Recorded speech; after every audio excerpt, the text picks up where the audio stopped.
Here's our roadmap for today.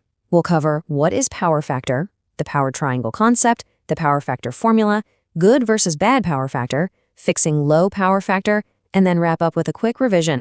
All right, part one. What exactly is power factor?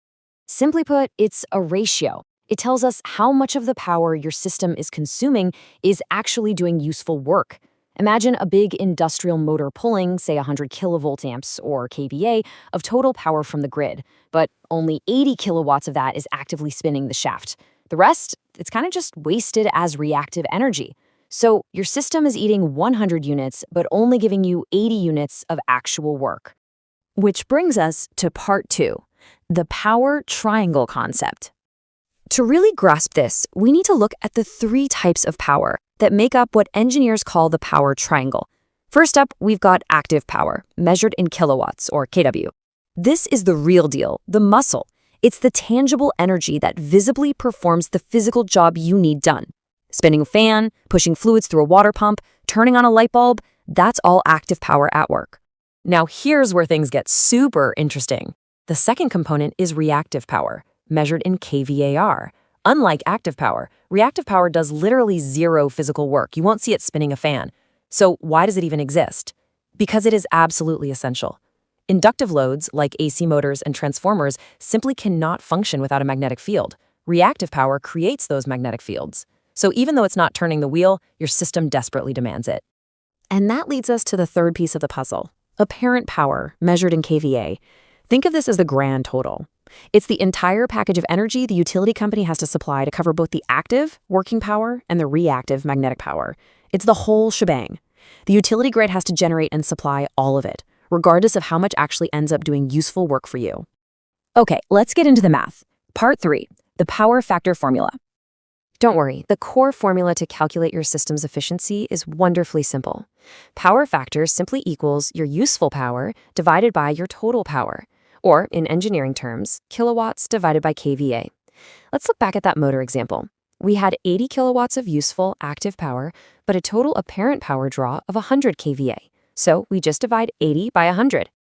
And there's our result, 0.8. That is the power factor for this specific system. It essentially means your setup is running at 80% efficiency when it comes to utilizing the current it pulls.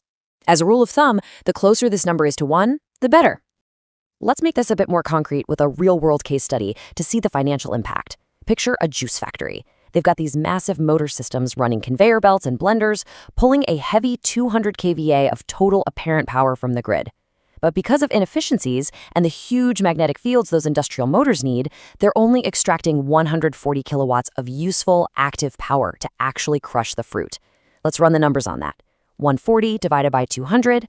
That gives us a power factor of 0.7. And honestly, that's a pretty bad ratio. It means to get those 140 units of actual work, a huge amount of excess, non-working current is just surging through their facility's wiring.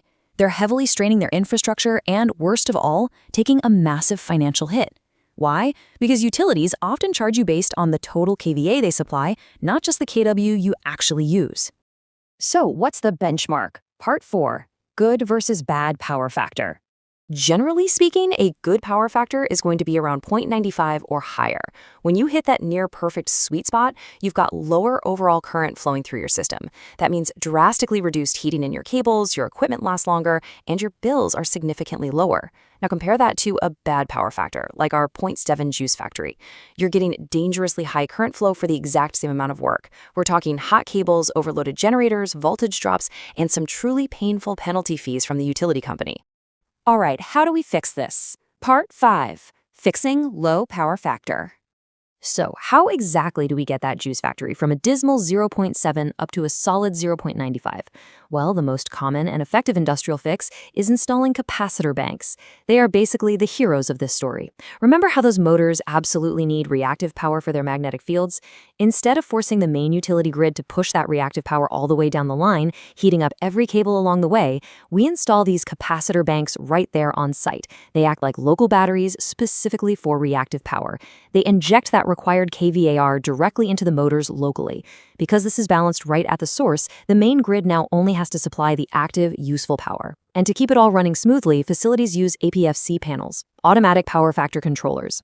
These smart panels constantly monitor the system and automatically switch the capacitors on or off to perfectly maintain that 0.95 balance. Let's bring it all together. Part 6, quick revision. If you're a note taker, this is the time to grab a screenshot. Here are your core takeaways. Kilowatt is your useful working power. kVAR is your reactive power, used purely to build magnetic fields. kVA is the total apparent power your system is drawing. The magic formula for your system's efficiency is simply kilowatt divided by kVA. And remember, your ultimate target to avoid those hot cables and utility penalties is roughly a 0.95 power factor, which is usually achieved by installing those local capacitor banks. And that wraps up this explainer, but hopefully it's just the start of your own system audit. Now that you understand the hidden, expensive cost of reactive power, I've got to ask, what is the power factor of your own system? Seriously, I highly encourage you to go check your latest utility bill or facility meter.